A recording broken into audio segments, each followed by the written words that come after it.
এই মাসে 17 ডিসেম্বর ফুলপুরা চতুর্থী ফুলপুরা গেছেন না সিয়াখালা উজল আইয়ে পাতমাতা জগৎবল্লভপুর জাঙ্গিপাড়া টোটাল চতুর্থীকে হাজার হাজার কোর্স দিয়ে পুরো ঘিরে ফেলেছে।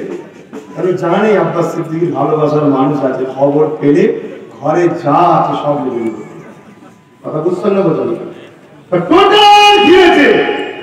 ঘিরে যেন মনে হচ্ছে পাকিস্তান থেকে কেউ এসে একটা বোম ফোম মেরে দেয় তাকে ধরতে, যেন 20-50টা মারার কেসের আসামিকে ধরতে।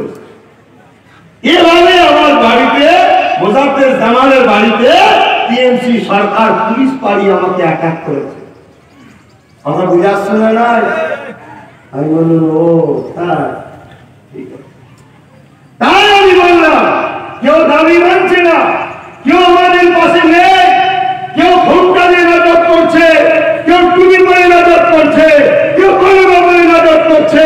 73 বছর ধরে সবাই মিলে বলে ঘরে কম বেশি ধোকা দিয়েছে না দেয়নি? চিৎকারতে বলবেন দিয়েছে না দেয়নি? তারা বলছে দিয়েছে, আমার সঙ্গে হাত তুলে দেখান দিয়েছে না দেয়নি? তারা হাত তুলেছে, নিশ্চয়ই তারা আপনারা আমার সাথে সহমত। যারা তুলবেন না একজন দুজন আছেন, আমি আপনাকে ডিস্টার্ব করছি, আপনি আপনার জায়গায় থাকুন। কথা বুঝে আসছে?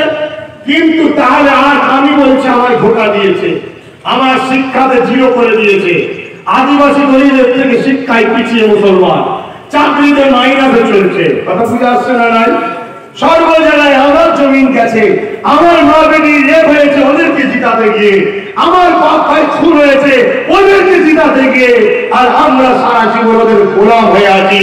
তাই আমি আব্বাস সিদ্দিকী ভাবলাম যে বাবা যায় না অধিকার, ডাক্তার বাবা সাহেব আম্বেদকর বলেছে অধিকার কেড়ে নিতে হয়। তাই আমি আব্বাস সিদ্দিকী বললাম পরের হয়ে আর খেলা দেখতে রাজি নয়, পরের টিমে হাততালি দিতে রাজি নয়, পরের টিমে হয়ে হই হই করতে রাজি নয়। আসো আমরা মুসলিম দলিত আদিবাসী পিছিয়ে পড়া গরিবরা আমরা একটা ফ্রন্ট তৈরি করে, আমরা একটা দল তৈরি করে নিজের টিমে নিজে খেলবো, নিজেরা কাপ জিতবো, নিজেরা আইন তৈরি করে নেবো, নিজেদের অধিকার নিজেরা বুঝে নেবো। এই জন্য আমি রাজনীতির দল তৈরি করার কথা বলেছি। ভুল করেছি?